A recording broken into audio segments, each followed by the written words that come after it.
Hello friends, hi అండి. అందరూ ఎలా ఉన్నారు? బాగున్నారా? ఇక్కడైతే మా హర్ష అయితే ఇక మ్యాట్లు అయితే తేలేస్తున్నాడండి. మిషన్ ఉండి కూడా ప్రయోజనం లేదు మాకు.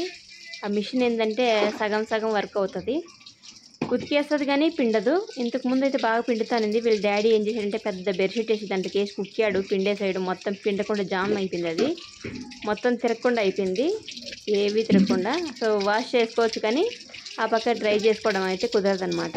చాలా ప్రాబ్లం అయిపోయింది ఇప్పుడు బట్టలతో. నాకు నిండిపోయిన ఐటంలో ఇంకా ఈ వీడియో తీసిన రోజు అయితే ఏంటంటే 1 వీక్ ముందండి ఇది వీడియో అయితే. సో ఆ రోజు ఏంటి మనకి వాటరే రాలేదు, కరెంట్ అంతా పొగులంతా కరెంట్ లేకుండా పోయింది. అందుకే ఆ రోజు నైట్ అయితే వదిలేరు వాటర్. సో ఆ టైంలోనే ఇంకా మేము ఇంట్లో పని అంతా చేసుకుంటూ వాటర్ పట్టుకుంటూ ఈ డ్రమ్ములు అంతా కడిగేసాను.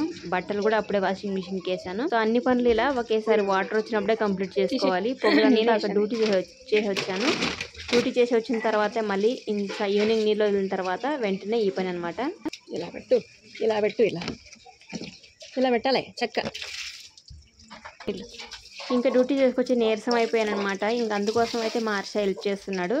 అందుకే మ్యాట్లంతా అది అందులో సరిగ్గా పిండట్లేదు, మిషన్ ఖరాబ్ అయింది, సరిగా వర్క్ అవ్వట్లేదు. ఇంకా పూజ కూడా హర్షనే చేశాడు. ఈ పూలు చూసారా ఎంత బాగున్నాయో. ఇవైతే కొంచెం రేట్ ఎక్కువ అండి, చాలా బాగుంటాయి. సో పూలు చూడడానికి కలర్ కలర్గా బాగుంటాయి అనమాట. మా చిట్టిగాడు నక్కలు తోన్నాయి, కడుపులో కుక్కలు తోడుతున్నాయి. 7:30 అయింది టైము. బాగుంది ఎక్కువరా. ఈ మిషన్కి వేసినప్పుడు బట్టలు పెద్ద టాస్క్ అని చెప్పుకోవచ్చు. నిజంగా ఈ మిషన్ మొత్తానికి చెడిపోతే ఇంకా బాగుంటుంది. నాకు విసికెత్తిపోయింది, దీంతో ఏగలేకపోతున్నాను. పూర్తిగానే చెడిపోయింటే ఇంకా వేరే మిషన్ తీసుకోవచ్చు. ఇది ఎటు కాకుండా నన్ను ఏడిపిస్తుంది అనమాట. బట్టలు వేసినప్పుడల్లా ఇది ఒక తలనొప్పి నాకు. ఎందుకంటే దీని దగ్గర వాటర్ మార్చుకుంటూ ఉండిపోవాలి. అలా వాటర్ సరిగా ఇలా బటన్లు సరిగ్గా వర్క్ అవ్వట్లేదు. వాటర్ కూడా పోవు తిప్పినప్పుడు. ఆ బటన్ పట్టుకొనే ఉండాలి. ఇంకా వాటర్ వదిలేసినప్పుడు వేసినప్పుడు అంటే మళ్ళీ బిందెలతో ముంచి పోసుకోవాలి. చూశారు కదా, ఇలా జామ్ అయిపోయింది. బాగా కష్టమైపోతుంది ఈ మిషన్తో. నాకు ఏం చేయాలో అర్థం అవ్వట్లేదు మొత్తానికి. ఇంకా వేరే మిషన్ తీసుకోవాలంటే మనకి చాలా మనీ అయితే కావాలి. ఇంకా డైరెక్ట్ కనెక్షన్ది తీసేసుకుందాం ఒకేసారి అయితే కానీలే అనుకున్నాం అనుకో. సో అదేంటంటే మనకి డైరెక్ట్ వాటర్ అన్నది రాదు, ఎప్పుడో ఒక టైంలో వస్తుంది. సో ఆ టైంలో ఉన్నప్పుడు మనకు డైరెక్ట్గా అయితే కుదరదు. ట్యాంక్ అన్నది డైరెక్ట్ కనెక్షన్ ఉండాలి కాబట్టి ట్యాపు అలాంటి డైరెక్ట్ మిషన్లో తీసుకోవడం అయితే కుదరదు. మా ఇంట్లో అయితే ఎట తిరిగి పోసుకునే వాటర్ మనం మార్చుకునే మిషనే కావాలి. ఇప్పుడు ఈ మిషన్లు కూడా 15,000 దాకా అయినాయండి రేట్లు. ఎలక్ట్రిషియన్ సామాన్లు అయితే ఇప్పుడు ఆల్మోస్ట్ అన్ని రేట్లు ఎక్కిపోయినాయి. ఇంకా నేనేంటంటే ఏమన్నా ఎరకపోయినాయేమో అని చెప్పేసి మొత్తం దాన్ని తిప్పి చూస్తున్నాను. ఈ డస్ట్ అంతా పోయి లోపల ఏదో ఒకసారి ఇప్పుడానికి కూడా ట్రై చేసినా కానీ నా వల్ల కాలేదు. దీంతో నిజంగా తలనొప్పి వస్తుంది. ఇంకా ఇవి బట్టలు మనకి పిండదు కాబట్టి ఇది ఆరేసుకోవాలంటే కూడా నిజంగా 2 days ఎండాలి. ఎందుకంటే మిషన్ డ్రై చేయకపోతే అసలు బట్టలు సరిగా ఆరవండి.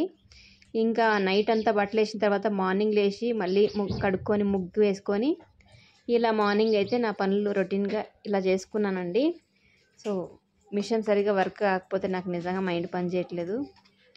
ఇక మార్నింగ్ అయితే చూసారు కదా, నైట్ కర్రీనే కొంచెం ఉంటే ఇక నేను రైస్ చేసి త్వరగా పూజ చేసుకొని స్నానం చేసుకొని అయితే బయలుదేరి వెళ్ళిపోతున్నాను. ఎందుకంటే మన డ్యూటీకి టైం అయిపోయింది, అందుకోసం అయితే త్వరగా వెళ్ళిపోతున్నాను. ఇలా సింపుల్గా పూజ చేసుకొని నేను చూసారు కదా, తులసి అమ్మవారి దగ్గర కూడా ఇలా దీపం పెట్టుకున్నాను. నా డ్యూటీ అయితే 6:30 కల్లా స్టార్ట్ అయిపోవాలి. కొంచెం లేట్ అయిందనుకో మళ్ళీ అక్కడ వాళ్ళు ఇబ్బంది పడతారు, వాళ్ళకి ఆఫీస్కి అయితే లేట్ అయిపోతుందండి. సో మీకు ఈ వీడియో ఎలా అనిపించిందో కామెంట్ చేయండి. అలాగే కొత్త వాళ్ళు ఎవరైనా మన ఛానల్ చూస్తుంటే సబ్స్క్రైబ్ చేసుకొని సపోర్ట్ చేయండి. ఇది వచ్చేసి పెద్దది నల్లంకాయ వస్తుంది కదండి, ఆ వంకాయ టమోటా నేను కాల్చి స్టవ్ పైన చేశాను. సో మా చిట్టికి భలే ఇష్టం ఇది. సో మీకు ఏమనిపించిందో వీడియోలో కామెంట్ చేయండి. Thank you for watching. Bye.